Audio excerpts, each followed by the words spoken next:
Please welcome back Dylan Field.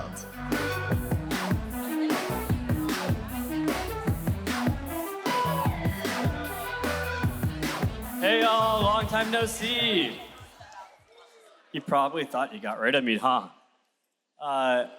I would have had someone else that's amazing on our team introduce our next speaker, but I am such a fanboy that I basically just called it and said I got to do this intro. I am so grateful that we all get the chance to hear from Holly. Yes, let's give her a round of applause. For those of you that don't know Holly's work, you are in for an incredible treat.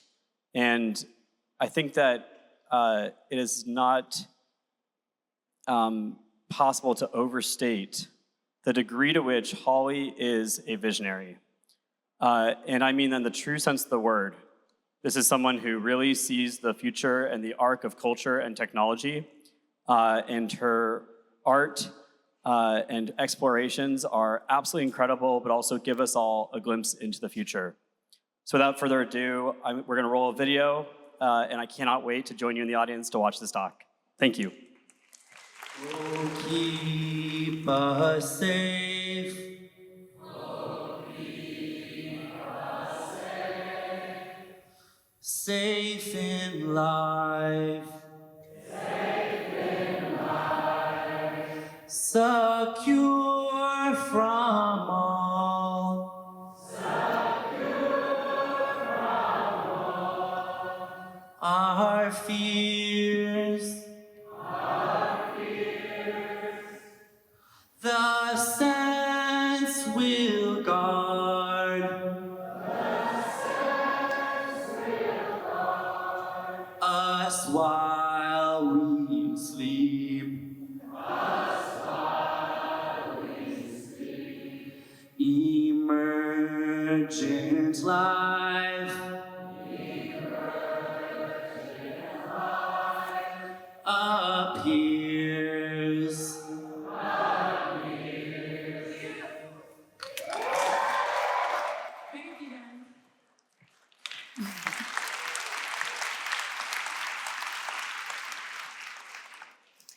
Thank you so much for that kind introduction, and thank you so much for having me here today. My name's Holly Herndon. I'm an artist. I make music, I make exhibitions, and I make software protocols. My practice runs on AI models. I train them, I share them with other people, and increasingly, I run my entire studio through them. I think one of the big open questions that many of us are asking today is, what does it mean for an artist or for a developer when these models can make pretty good media and pretty good code? I like to look at the very old when I'm thinking about the very new. So I'm going to be referring to these mythological figures as metaphors for the direction of where our work with AI can go.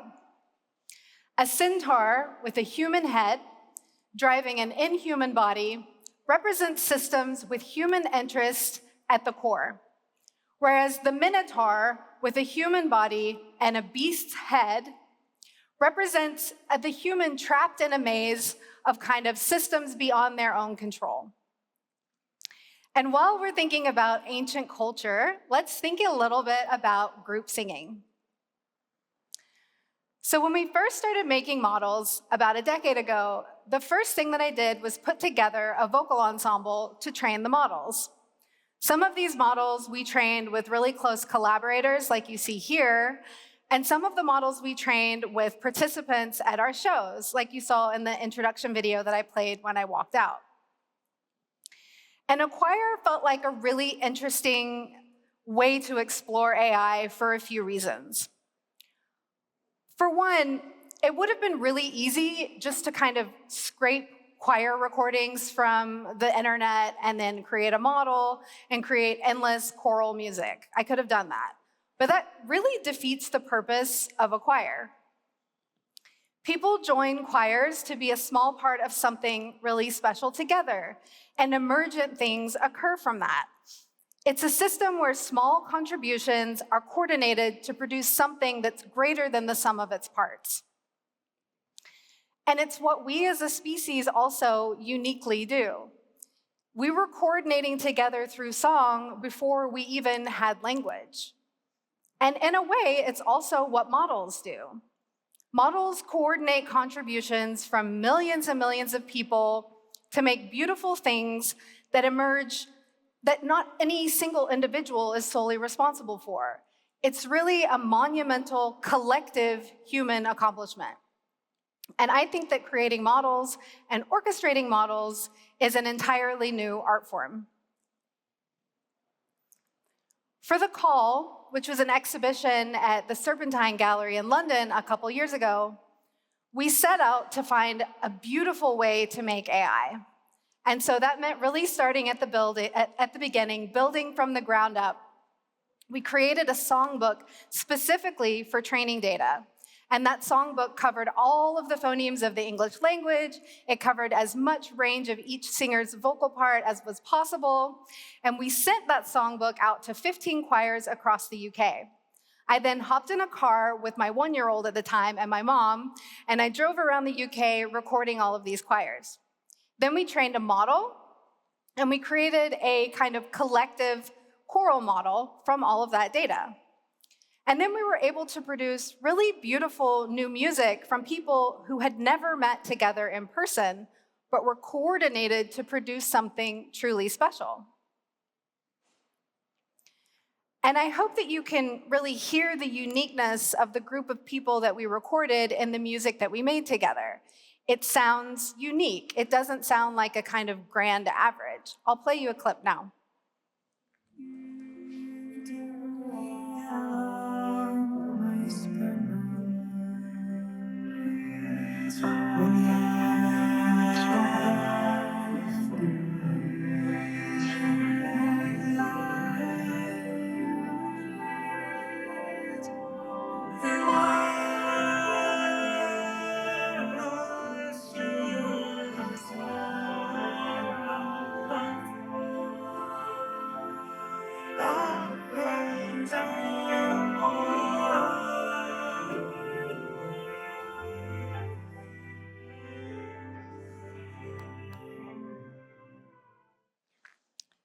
So the footage that you see behind me is from a fan organ that we created, which is actually an acoustic instrument that was inspired by the whirring GPU noise from our studio. So that was a fun instrument that we made for the exhibition. But so I think the question that remains, what do we do with these new powers? The story of human art and invention is a story of using our brains to climb up increasing levels of complexity in order to accomplish more together. And so what does that mean for an art practice? Well, our approach is what we describe as protocol art, which is essentially orchestration that produces emergent stuff downstream. The site of creative intervention is upstream of the media, the performances, and the objects that are produced. And this makes a ton of sense from the perspective of contemporary art, which is primarily about context. Who did what and why? So people usually aren't invited to exhibit in the MoMA because they make the prettiest picture. And we don't celebrate Duchamp because he was an amazing ceramicist. It's about that moment. It's about the who and the why and the where, and all of the kind of messy discourse that happened around it.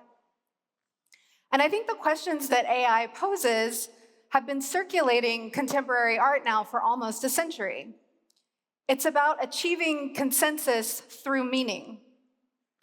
And institutions really exist to debate and to support what is meaningful to us humans and what expands our collective capacities. So one of the first protocols that I created was a project called Holly Plus back in 2021. This was very much a COVID project because my ensemble wasn't allowed to meet in person, and so I had a lot of time on my hands alone in the studio. So I created a data set of my singing voice. I released voice models for other people to sing through my voice, for anyone to sing through my voice. And I invited people to collaborate with my AI twin in a way that benefits us both. And you can see that we came up with a kind of royalty split model that would kind of incentivize people to participate. This is actually really useful to me now because I have a toddler in preschool and I often have a sore throat. So whenever I need a really clean vocal take, I can just dial up Holly Plus. So I took a really permissive approach to IP here, imagining ways that tools could be really positive sum. And that's where the plus in Holly Plus comes from, something that could benefit everyone involved rather than seeing it as something that was taking away from what I had. And in a way, all public figures are, to a degree, a kind of emergent concept shared between us. So why not let other people use my voice and my style to collaborate with me? And so the point is, for me, the protocol itself and the incentives in that protocol, that is the artwork. It's also all of the weird collaborations that happened because of this system. It's all the artwork, and it expands what I'm able to do as an individual artist in a more collaborative way. The protocol coordinated collaborative events and songs to happen that honestly otherwise wouldn't have happened. So one of my favorite examples is my friend Sam Rolfes, who's singing Dolly Parton's Jolene through my voice with Ryan Norris on guitar. So I'll play that now.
Thank you. So Sam was wearing a motion capture suit to kind of wear my digital avatar, and I always love to see how he dances as me because it's just such different motions than I would ever choose to make. He's a gamer, so he's sitting in his gamer chair. So that's always really fun to see. But this brings us back to these two mythological creatures, and here they are side by side. We have the Centaur, which is a human orchestrating these systems, and then we have the Minotaur, which is a human being orchestrated by them. A Centaur builds protocols and models, and a Minotaur is trapped inside protocols built to model them. For a Centaur, art is intentional networks. It's bespoke setups. It's open-endedness. It's unknown outcomes and things that you couldn't have predicted but are definitely worth pursuing. For a Minotaur, it's slop. And honestly, slop is what the attention economy prompts humans to make. And it was around before AI was popular. Building for a Centaur future involves creating environments and tools to pull more thought out of people and to coordinate groups of people to create remarkable things under a shared mission. For our Star Mirror exhibition that you see behind me at KW in Berlin, we invited the public to train models with us during singing sessions. We built a read-write space where humans and agents could sing together with the room retaining a memory of what happened in it. And it was really fun to see how this exhibition unfolded over the 3 months that it was up. They became really regular Sunday sessions for people in Berlin. It was often something people would do. They would come sing at the KW, and then they would go clubbing afterwards, and that was like the weekend ritual. And then they would come back during the week to kind of meditate and relax in this space and hear what had happened the week before. And even though Berlin is a city with a lot of public space, it kind of held this unique space for people to come together and collaborate in a new kind of way. And I'll play you an example now of one of those training performances that we did.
Thank you.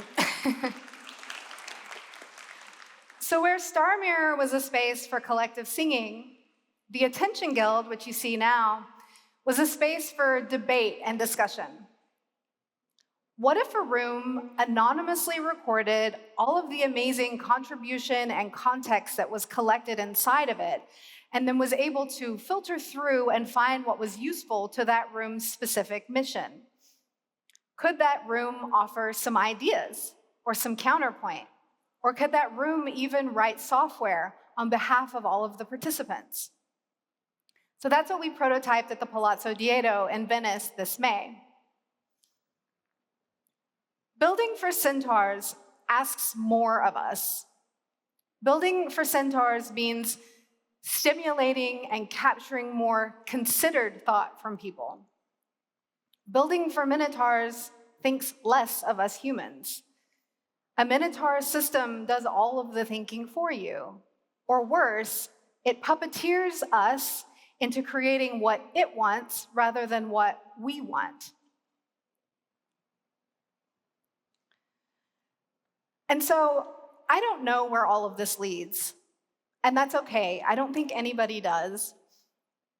But I like to use this phrase: angels appear as what you fear, and the devil appears as what you desire. In Scripture, often the first thing that an angel says when it appears is, "Do not be afraid," because they look like these kind of terrifying, fiery creatures.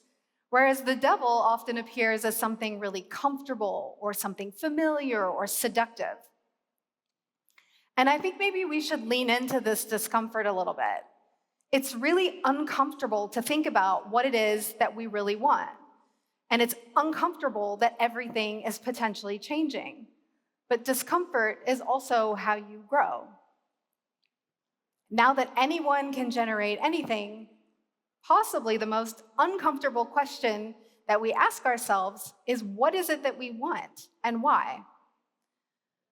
But my gut tells me that we get a lot closer to that answer by collaborating and working on it together. And so thank you so much for building tools for people to do that, and thank you for hosting me here today. Have an awesome time at Config.